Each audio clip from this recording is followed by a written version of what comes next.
Parlons des voies ferriées, des voies ferriées, des voies ferriées, des voies ferriées, des voies ferriées, des ponts qu'on a détruits. Qu'est-ce que vous êtes en train de faire dans le cadre du projet?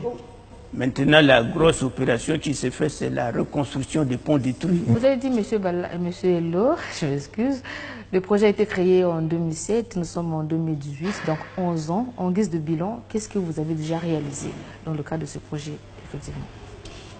Bon, en guise de bilan, ce qu'on peut dire, c'est qu'aujourd'hui, sur 10 ans, disons, hein, je prends jusqu'en 2007, le gouvernement a décaissé au profit de ce projet un montant de 122 milliards de francs CFA.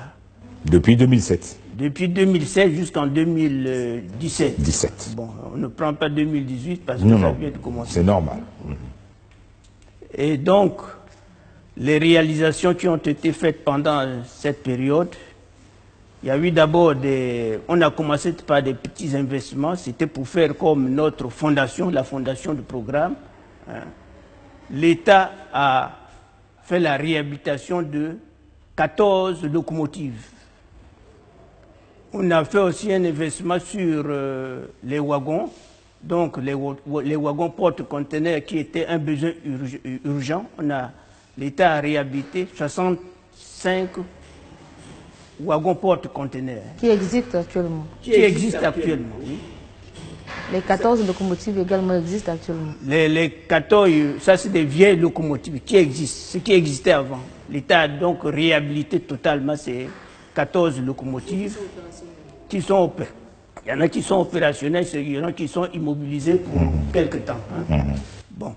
Après, il y a eu des acquisitions. Au titre des acquisitions, l'État a acheté 20 locomotives neuves, dont 10 locomotives africaines, 10 locomotives américaines, pardon, et 4 locomotives qui ont été acquises auprès de la société Exaro, qui est une société sud-africaine. Dans le cas des infrastructures, il y a eu plusieurs projets. Il y a eu un projet de contournement dans la zone des inondations. Ça se passe à quelque part d'ici, entre la gare de Gomatete et la gare de Kilé-Ténard.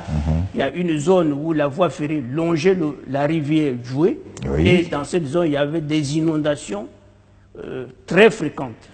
Donc, le projet, on a réalisé un projet de contournement de cette zone. Qu'est-ce que ça veut dire? 2 km. Ça veut dire qu'on a dévié la voie ferrée sur 2 km, on a fait un nouveau tracé et on a dévié cette voie qui est actuellement inondée par an. Et tout ça, ça fait 122 milliards. Tout ça, ça fait, sur tous les investissements que je veux vous citer, ça fait 122 milliards. J'ai envie de vous demander la question de savoir l'état actuel du CFCO. Voilà. L'état actuel du CFCO. Comment se présente le CFCO aujourd'hui? Bon, le CFCO aujourd'hui, déjà il est à l'arrêt à cause des ponts détruits. Donc c'est vraiment pas une bonne période pour mesurer l'état du CFCO parce que le CFCO, aujourd'hui, il est presque à l'arrêt. Voilà. Ils sont combien d'abord ces ponts détruits? Bon, les ponts détruits sont au nombre de 3, entre la gare de Lulombo et la gare de Kimbedi. C'est juste, ils ont attaqué... n'ont pas attaqué totalement le pont parce qu'il est très haut. Je dis, les dégâts sont un peu minimisés, un peu minimisés, un peu minimisés, un peu minimisés. Oui, pour ce troisième pont, les dégâts sont moindres, mais néanmoins, ça met en cause la stabilité de l'ouvrage.